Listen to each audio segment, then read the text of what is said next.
Good afternoon. This week I traveled back to Washington after being around and meeting with people in West Tennessee.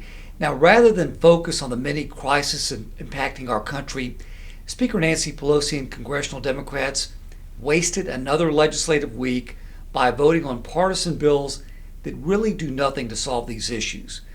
Americans are struggling to pay for food, for gas, for rent, other goods and services. Everything is just a lot more expensive than it was 18 months ago. Our border isn't secure. Dangerous drugs like fentanyl, they're seeping into our communities, and crime is skyrocketing across the country. Yet Democrats are not working to address these challenges. They're just ignoring them. On Tuesday, we got yet another really bad economic report. The August Consumer Price Index report showed that inflation rose 8.3% over the past year. It was higher than what analysts had expected. And the report came just hours before President Biden and congressional Democrats held an event at the White House. They were celebrating the signing of the Inflation Reduction Act, or I think it's really the Inflation Expansion Act. This Inflation Expansion Act passed solely along partisan lines, and it's only going to increase inflation. It's going to unleash 87,000 new IRS agents to target families, businesses, and ultimately increase audits.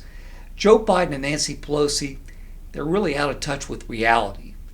Inflation is crushing hardworking West Tennessee families and small businesses.